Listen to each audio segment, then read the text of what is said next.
Antes de começar, queria pedir para você deixar o seu joinha, o seu like positivaço, ajuda muito o vídeo e o canal também.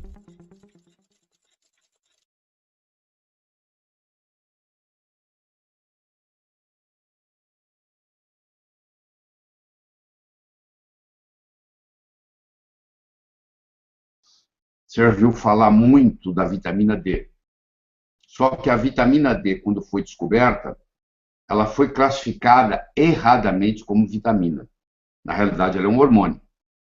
O que é uma vitamina? O que é um hormônio? E por que ela não é uma vitamina? Vitamina é algo que o nosso corpo não fabrica. O ser humano não tem habilidade de fabricar vitamina C. Ou você ingere vitamina C ou você não a tem. Não tem outra possibilidade. Hormônio é uma substância que é produzida pelo próprio corpo numa área que se chama geralmente glândula e vai atuar em áreas diferentes e vai viajar via sangue. Você vai ver aqui que a vitamina D tem várias etapas. O processo começa na pele, onde o colesterol gera uma substância chamada 7-deidrocolesterol, que é um provitamina. Essa provitamina, sobre a ação do raio solar, e não é qualquer raio solar, é o raio solar beta, ou B, ou beta, porque tem o A, tem o B, tem o C. O raio solar B é o raio que vai atuar nesse 7-deidrocolesterol e vai formar uma substância chamada colecalciferol na pele. Essa substância, então, vai ser levada ao fígado e lá ela vai ser transformada na chamado calcidiol, que em bioquímica é o 25-hidroxi-D. Ela, então, é levada aos rins e a outras partes do corpo, principalmente nos rins, ela é transformada em calcitriol. Então, eu começo com o 7-deidrocolesterol, vou para colecalciferol, vou para calcidiol, vou para calcitriol. E agora ela vai atuar onde? Em todo o corpo. Praticamente todas as células do corpo têm receptor para o hormônio D. Eu vou passar a chamar de vitamina, porque mesmo que você agora sabendo, é costume a gente falar vitamina. Desde que ela foi descoberta em Wisconsin, a ideia de que ela existia começou em 1600, porque eles percebiam que pessoas que viviam em guetos das cidades, eles tinham as pernas tortas, porque uma criança que não recebe o raio do sol, ela não tem jeito de ela produzir vitamina D. E ela não produzindo a vitamina D, ela desenvolve uma doença chamada raquitismo. Então, quando os seres humanos começaram a se conglomerar em cidades, começou a aparecer. Quando eu morava no campo, não tinha esse processo, porque todo mundo tinha direito ao sol. Mas quando eles viviam em guetos e tinham pouca luminosidade onde eles viviam, as crianças começaram a entortar as pernas. E isso já em 1600 e pouco, alguém identificou isso como sendo raquitismo. E por muitos e muitos anos, até bem recentemente, o conceito médico que nós tínhamos é que vitamina D era boa para os ossos, ponto. Hoje nós sabemos que a vitamina D é um fator que mexe com muitos genes, um número enorme de genes são controlados pela vitamina D. Então, ela atua em inúmeras patologias. Ela tem um papel muito grande na prevenção e no tratamento do câncer, na prevenção e no tratamento de doenças cardiovasculares, na prevenção e tratamento de diabetes, tanto tipo 1 como tipo 2, na prevenção e tratamento de doenças autoimunes. Então, cada vez mais vai se descobrindo coisas a respeito disso. Se você olhar no PubMed, você vai ver que existe 44 mil artigos científicos sobre a vitamina D. Se você acha que isso aí não deve atuar nisso, você vai lá e atua. Ela não deve atuar na microbiota intestinal, você vai lá e atua. Então é impressionante o que está acontecendo. Então, se você falasse para você assim, vai ser lançado no mercado amanhã uma pílula milagrosa, pílula essa capaz de prevenir e tratar câncer, prevenir e tratar doenças autoimunes, prevenir e tratar infecções, e etc, etc, etc, etc, e que não tem nenhum efeito colateral importante, você vai dizer, essa pílula é milagrosa. Eu digo, mas essa pílula já existe. E ela foi dada por nós, pela natureza, por Deus. É o Sol. Em 1903, o Dr. Finsen, dinamarquês, um fotobiologista, ganhou o Prêmio Nobel de Medicina por mostrar que o Sol curava.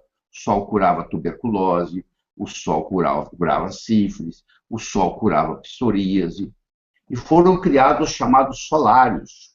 Então, uma pessoa tinha uma doença grave, ela tinha uma infecção grave, ela era levada para um hospital chamado solário, que era um lugar geralmente isolado, onde batia muito sol, e a pessoa ficava internada ali tomando banho de sol para se curar.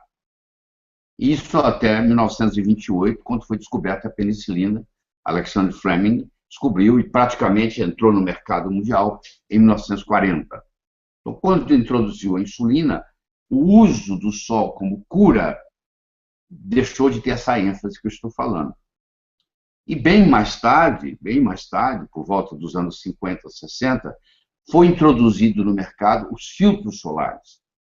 E foi desenvolvido esse conceito, onde a maioria das pessoas tem o que se chama heliofobia. Não sei se é seu caso, mas a maioria tem medo do sol.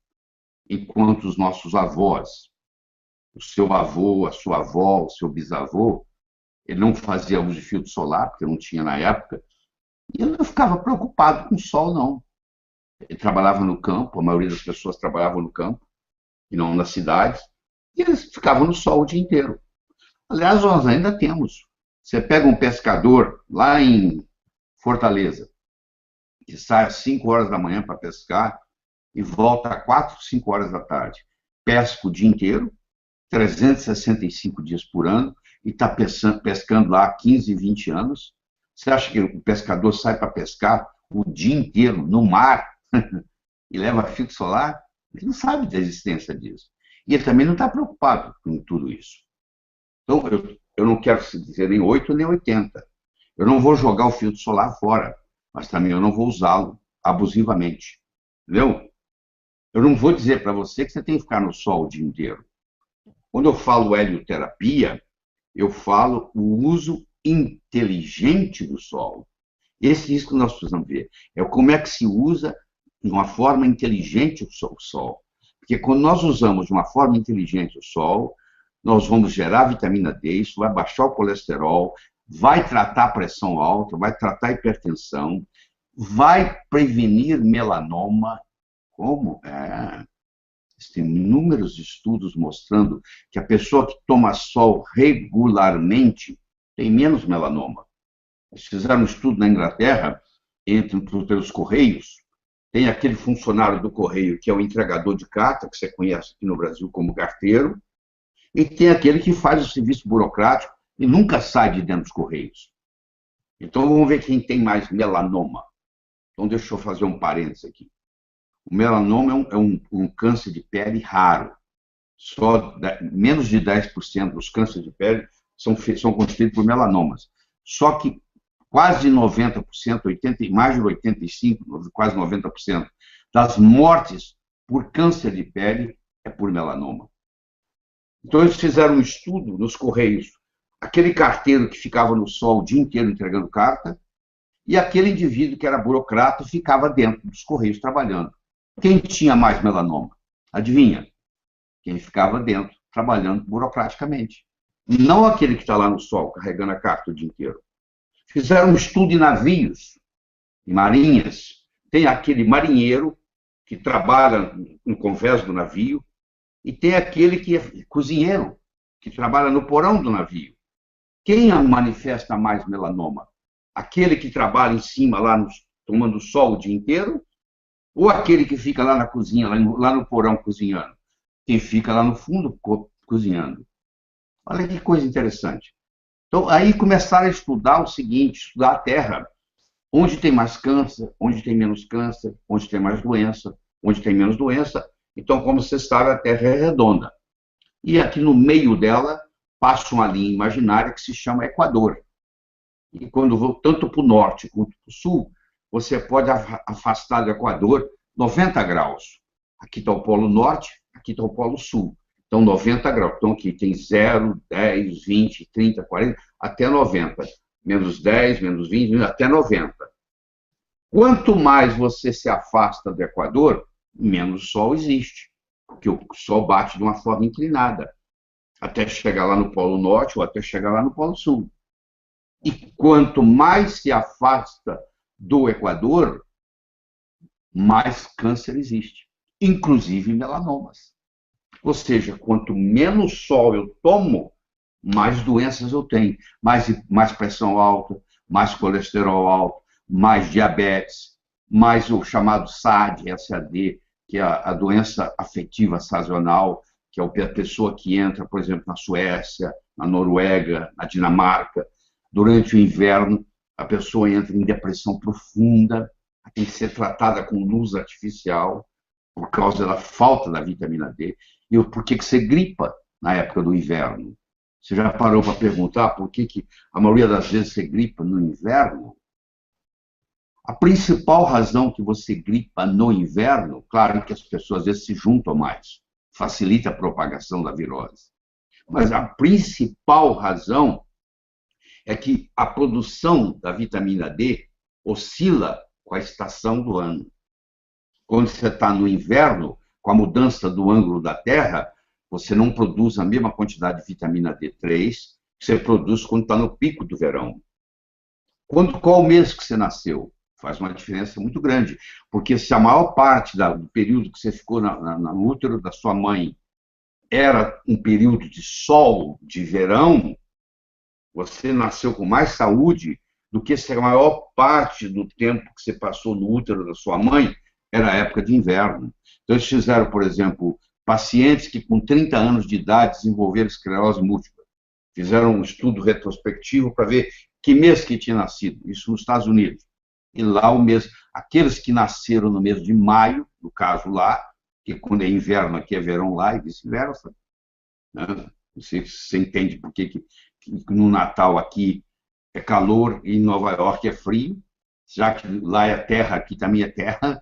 Onde a terra estiver, Nova York está e São Paulo está. Mas por que aqui é calor em dezembro e lá é frio? Porque a terra tem um tilt. Então, o eixo da terra que desviou. Né? Então, se nós pegarmos a terra aqui e formos olhando do Equador para cima, do Equador para baixo, isso chama latitude. É muito importante. Você vai produzir mais ou menos vitamina D dependendo da latitude onde você mora. Se você é um indivíduo que mora no Rio de Janeiro e tem uma pele negra e muda para Montreal, você provavelmente vai ter uns 8, 10 anos que você não vai ter problema. Mas a partir daí, você começa a ter problemas gravíssimos, porque aí acaba a reserva da vitamina D que você pegou no Rio de Janeiro. Porque uma pessoa de pele negra, para morar no Canadá, é muito complicado. É uma questão só de tempo, ela adoece. Porque ela não tem condições. Aquela latitude não serve para ela. Se você vai na região do Equador, a pele é mais escura. Se você vai na África, por exemplo, a pele é negra.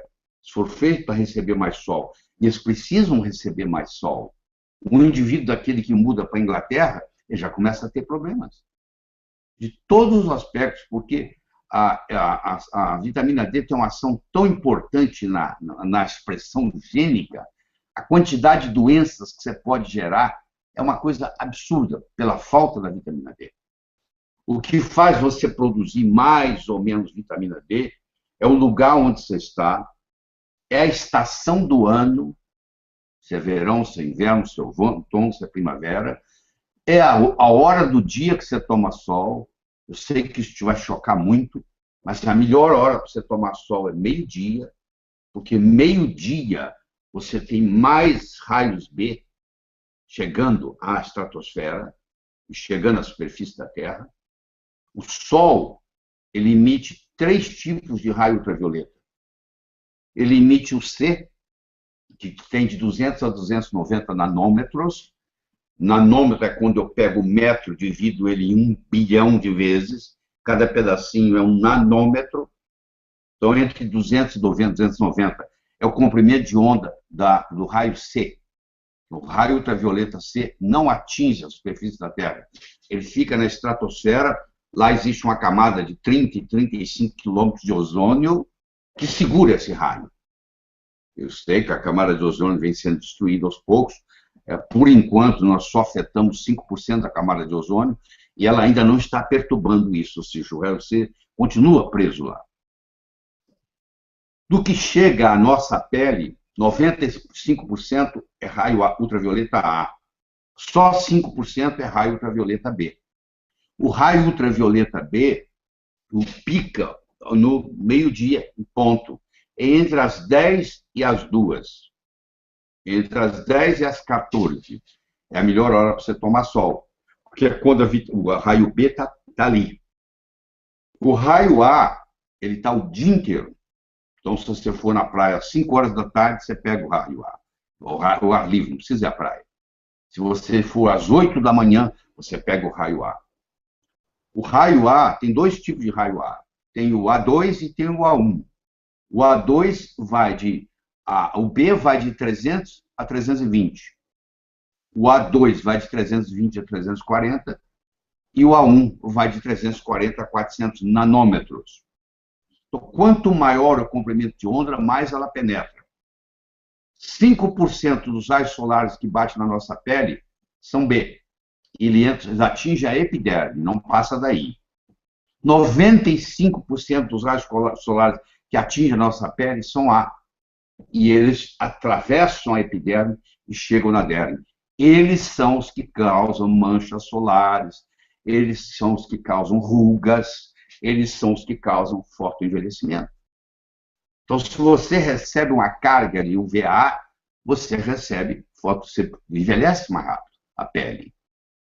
O UVB, ele faz eritema, ele faz ficar vermelha a pele. E se você receber UVB demais, que é o que produz a vitamina D, você pode ter queimaduras, que nós não recomendamos de jeito nenhum. Isso é um negócio muito sério. Se você tem uma pele clara, você com 8 minutos de sol por dia, é mais do que 2, 3 vezes por semana, é mais que suficiente para você abastecer a vitamina D3 que você precisa. Bom, então deixa eu explicar para você o que é um MED. MED. Um MED é o seguinte: se você chegar no pico do verão, na sua cidade, onde você mora, se você mora num prédio ou numa casa, você vai lá para o telhado, lá para o terraço, meio-dia em ponto, com um cronômetro na mão, e você vai ver quanto tempo você leva ao meio-dia, no pico do verão, para sua pele começar a ficar vermelha, começar a ter eritema, não queimar, ficar vermelha. Então, gastou, vamos supor, 30 minutos. Então, o meu médio é 30 minutos. Se eu passar um fator de proteção solar 8, eu multiplico isso 8 vezes. Então, eu vou ter 4 horas me protegendo do UVB. Se eu passar 15, você vai multiplicar isso. São 8 horas. Se eu passar 30, são 16 horas. Aí você começa a ver a falta de bom senso. Por que esse 30, que vai me dar uma proteção de 16 horas, se não tem lugar no planeta que eu possa tomar sol 16 horas seguidas? Então você vê que não faz sentido. Eu uso um FPS 50. Se não tivesse nenhum problema, tudo bem. Mas os filtros solares são feitos de produtos químicos. E existem produtos químicos que já foram abolidos na Europa, já foram abolidos no Japão, já foram abolidos nos Estados Unidos e continuam comercializados no Brasil. Um deles é o MBC, 4-MBC. Esse 4-MBC, ele é um produto que tem estrogenicidade. Ele entra no seu corpo, ele é absorvido e ele funciona como hormônio feminino. Isso pode te causar problemas. E se você sobrecarrega nesse filtro solar, mesmo debaixo da maquiagem, no caso da mulher, que nem vai tomar sol, porque o carro está parado na garagem você entra no seu carro, dirige para o seu trabalho, fica lá o dia inteiro e volta à noite, você não tomou sol nenhum, a lâmpada não tem UVB, a não ser que você compre uma lâmpada UVB. Isso existe no mercado, mas não é essa lâmpada fluorescente que você tem aí em você. São lâmpadas especiais, caríssimas, elas custam nos Estados Unidos por volta de $300, R$ 1.200, você compra um UVB. Pessoas que têm depressão durante o inverno, elas são tratadas com UVB. Então, elas são é a chamada light therapy, terapia da luz, onde elas recebem essa radiação. Então, o MED é isso.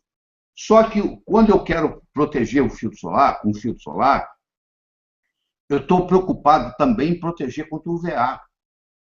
Porque o UVA, ele penetra mais profundamente, ele envelhece a pele, ele causa rugas. Só que a maioria dos filtros solares brasileiros não tem um largo espectro. Eles não protegem também o UVA. Eu vim falando nisso tem 15 anos. E todo mundo achava que eu era louco no começo. Está na literatura. Eu só vou lá e busco informação. Então, se você comprar 10 filtros solares ali na esquina, na sua drogaria aí da esquina, você vai ver que provavelmente todos os 10 ou 9 deles não têm a proteção UVA. Porque quando um filtro solar tem a proteção UVA, ele tem o PPD. O PPD é o parâmetro que determina quanto de proteção tem de UVA. Então, a regra internacional é o seguinte: se você tem um FPS de 30, você tem que ter pelo menos 1/3, 10 de PPD. Então, eu tenho que ter o FPS e o PPD. Você não pode se preocupar só com o FPS. Você tem que se preocupar também com o PPD. Então, o FPS, vamos supor um FPS de 8. Aqueles 30 minutos que você gastou lá para começar a ficar vermelho, agora você vai multiplicar por 8, são 4 horas. Isso vai permitir você ficar 4 horas no sol sem ficar vermelho. Só que ele bloqueia 97,5% da sua produção de vitamina D. Você tem que ver se vale a pena. Eu não estou dizendo que você é para ir para a praia e se torrar. Não, não é isso não. Eu estou dizendo que você tem que ir sem filtro solar, deixar os seus 8, 10, 12 minutos, o que for, dependendo da cor da sua pele. O Dr. Thomas Fitzpatrick, professor de Harvard, dermatologista, em 1975, ele criou a escala de Fitzpatrick, que é 1, 2, 3, 4, 5, 6. Você tem o 1, é aquela pessoa bem clara, bem branquinha, de olho azul. Ela nunca bronzeia, ela queima. Ela vai para o sol, ela queima, ela não bronzeia. E você tem o 1, o 2, o 3, o 4, o 5, o 6. O 6 é aquele que bronzeia, mas não queima. Você não vai ver um indivíduo com pele negra com queimadura de sol. Isso não existe. Ele pode ficar 10 vezes mais de tempo lá do que o que ficou 1. Ele vai bronzear mais ainda, mas ele não vai queimar. Então, o Fitzpatrick mostrou que a produção da vitamina D depende muito da sua pele, depende da estação do ano, depende de onde você mora, qual é a latitude, depende da sua idade, porque à medida que você envelhece, você vai diminuindo a sua produção de vitamina D.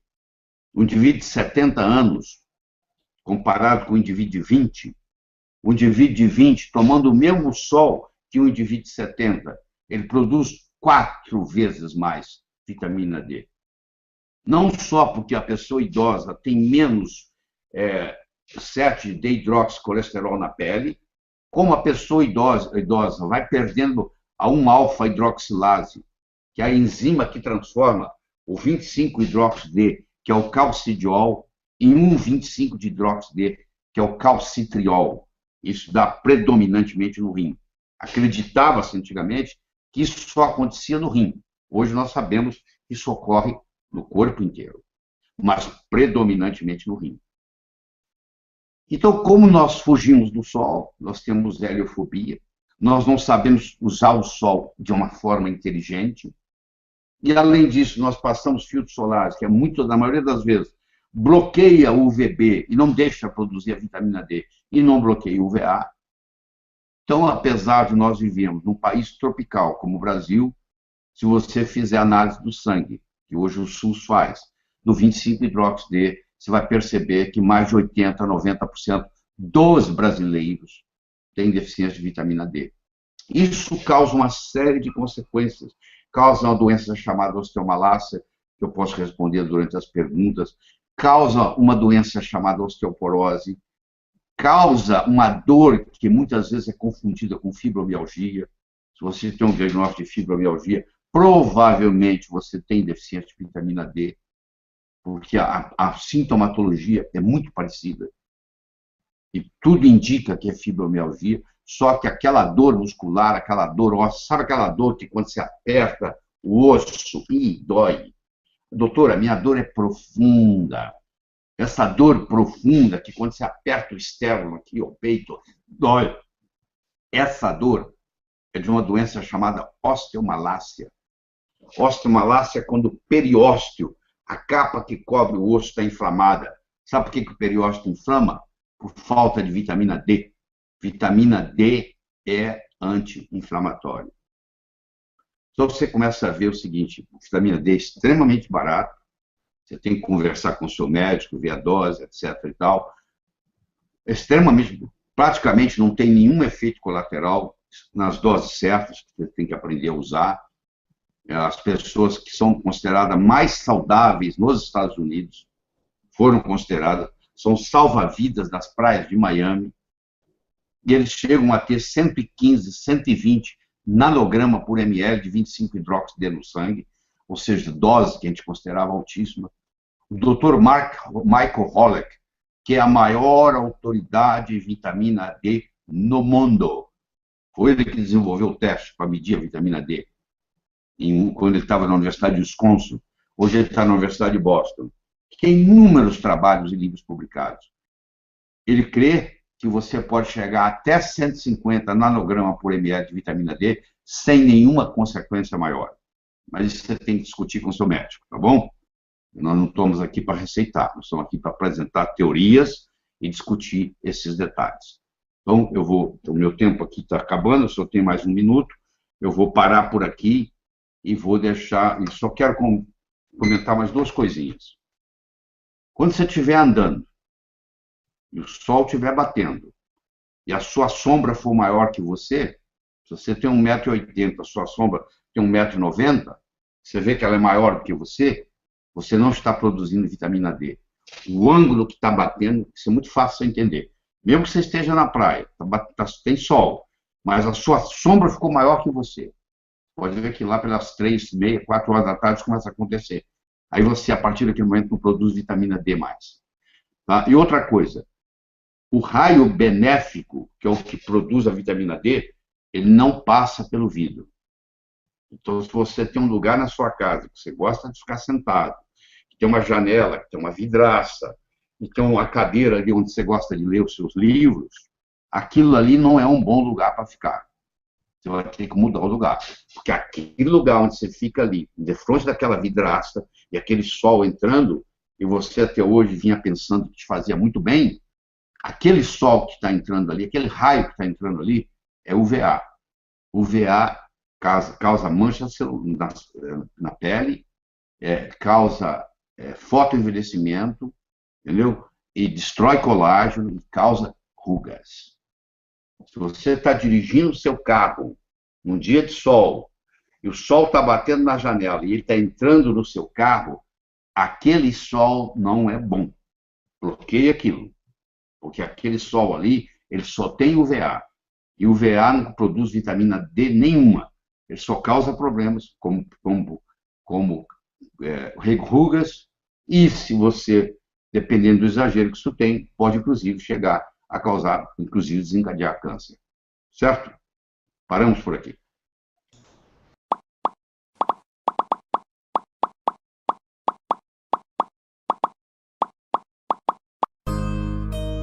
Mensagens para todas as ocasiões é no canal Lindas Mensagens com Ricardo Grum. Faça feliz e emocione quem você ama. Link na descrição desse vídeo e aproveite para se inscrever lá no canal, tá bom?